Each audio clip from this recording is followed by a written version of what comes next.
नमस्कार दोस्तों। तो आज हम सोमवती अमावस्या व्रत कथा के बारे में जानेंगे। एक नगर में गरीब ब्राह्मण परिवार रहता था। उस परिवार में पति पत्नी और उसकी एक पुत्री थी। समय गुजरने के साथ साथ पुत्री धीरे धीरे बड़े होने लगी। वह कन्या सुंदर, संस्कारवान और गुणवान थी, लेकिन गरीब होने की वजह से उसकी शादी नहीं हो पा रही थी। एक दिन उस ब्राह्मण के घर एक साधु महाराज आए। कन्या ने साधु की खूब सेवा की। साधु उस कन्या के स्वभाव से इतना प्रसन्न हुए कि उस कन्या को उन्होंने लंबी आयु का आशीर्वाद दिया, लेकिन साथ में यह भी कहा कि इस कन्या के हाथ में विवाह योग्य रेखा नहीं है। तब ब्राह्मण दंपति ने साधु से इसका उपाय पूछा। साधु महाराज ने कुछ देर सोचने के बाद अपनी अंतर्दृष्टि में ध्यान करके बताया कि यहाँ से कुछ ही दूरी पर एक गांव में सोना नाम की धोबिन महिला अपने बेटे और बहू के साथ रहती है, जो संस्कार संपन्न तथा पति परायण है। यदि यह कन्या उस धोबिन की सेवा करे और बदले में वह महिला प्रसन्न होकर इसकी शादी में अपने मांग का सिंदूर लगा दे और उसके बाद इस कन्या का विवाह हो जाए, तो इससे कन्या का वैधव्य योग नष्ट हो जाएगा।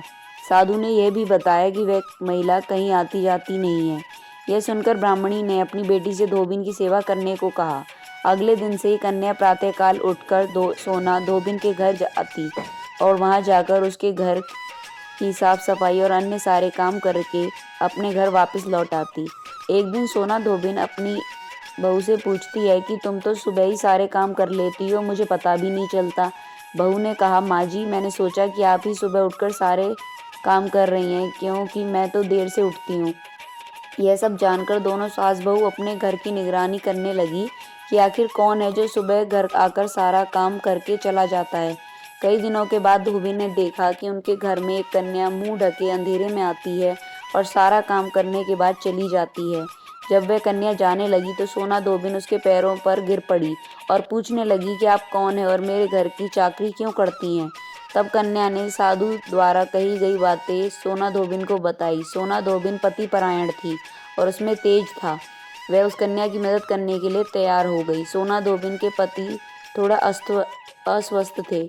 उसने अपनी बहू से अपने लौट आने तक घर पर ही रहने को कहा। सोना धोबिन ने जैसे ही उस कन्या की मांग में अपना सिंदूर लगाया, सोना धोबिन का पति मर गया। उसे इस बात का पता चल गया। सोना धोबिन उस दिन अपने घर से निराजल ही चली थी। यह सोचकर कि रास्ते में उसे कहीं पीपल का पेड़ मिलेगा तो वह उसे भंवरी देकर और परिक्रमा करके ही जल ग्रहण करेगी। उस दिन अमावस्या थी। ब्राह्मण के घर से मिले पुए पकवान की जगह सोना धोबिन ने ईंट के टुकड़े से 108 बार भंवरी देकर 108 बार पीपल के पेड़ की परिक्रमा की और उसके बाद ही जल ग्रहण किया। ऐसा करते ही उसका पति फिर से जिंदा हो गया। तो दोस्तों, ये थी हमारी सोमवती अमावस्या की कथा। आपको ये कहानी कैसी लगी हमें कमेंट बॉक्स में ज़रूर बताएं और कमेंट में हर हर महादेव अवश्य लिखें। धन्यवाद।